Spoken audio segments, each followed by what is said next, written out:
In the late 19th century, a small community began to take root amidst the rolling hills and chaparral-covered canyons of Southern California. This fledgling settlement, destined for greatness, was still unknown to the world. The year was 1886, and the land that would one day become synonymous with the glitz and glamour of the film industry was a humble expanse of ranch land and agricultural fields. The area, initially known as Rural Free Delivery Route No. 2, was a far cry from the bustling metropolis it would become. It was a place where farmers cultivated citrus groves and ranchers herded cattle, their lives governed by the rhythms of the natural world. The air was clean and fragrant, carrying the scent of orange blossoms and the salty tang of the nearby Pacific Ocean. Life in this nascent community was simple, a world away from the hustle and bustle of the burgeoning cities on the East Coast. The residents, a mix of farmers, ranchers, and shopkeepers, were drawn to the area's mild climate and fertile soil. They built their homes, established businesses, and raised families, laying the groundwork for the community that would soon capture the imagination of the world.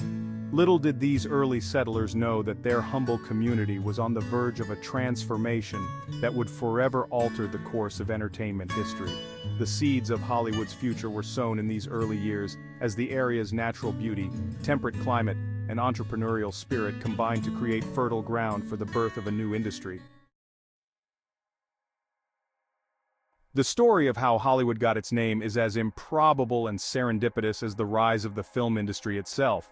It was a chance encounter, a casual conversation, that would bestow upon this fledgling community the moniker that would become synonymous with dreams, ambition, and the magic of the movies. In 1886, Harvey Henderson Wilcox, a wealthy prohibitionist from Kansas, and his wife Daida purchased 160 acres of land in the area we now know as Hollywood. Seeking a respite from the harsh Midwestern winters, the Wilcoxes were captivated by the region's idyllic climate and picturesque scenery. As the story goes, Daida Wilcox befriended a fellow train passenger on a trip back east. This woman, whose name has been lost to history, told Daida about her summer home in Ohio, a sprawling estate called Hollywood.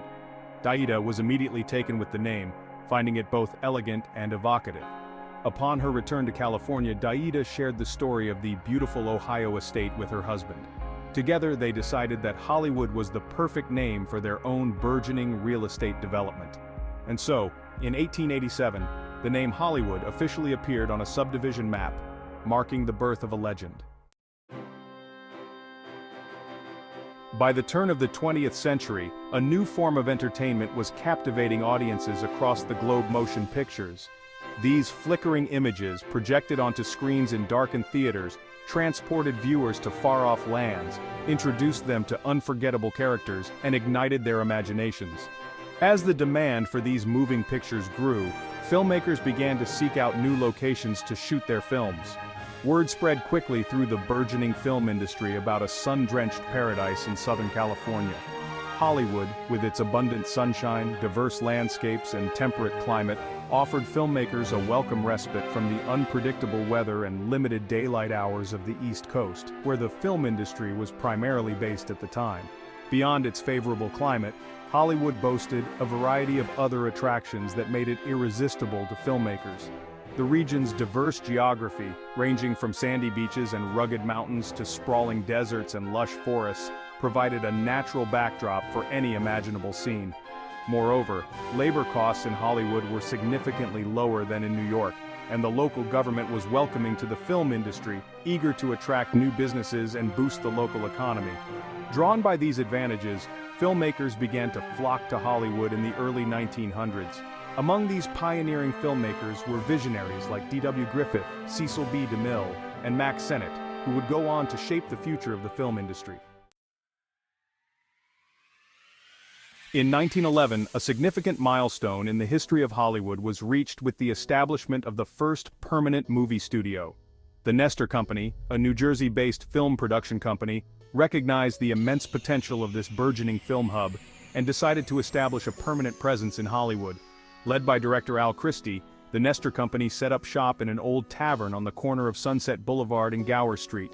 This unassuming building, which they quickly adapted into a makeshift studio, would become the birthplace of countless films and mark the beginning of Hollywood's transformation from a sleepy suburb into the entertainment capital of the world. The establishment of the Nestor Company studio had a profound impact on Hollywood's development. It signaled to other filmmakers that Hollywood was a viable and attractive location for film production, encouraging more studios to set up shop in the area. This influx of studios in turn created a demand for actors, writers, directors, technicians, and all the other skilled professionals needed to support the burgeoning film industry. The arrival of the Nestor Company marked a turning point in Hollywood's history. It was the catalyst that transformed Hollywood from a promising location into a thriving center of film production, setting the stage for the industry's rapid expansion in the years to come.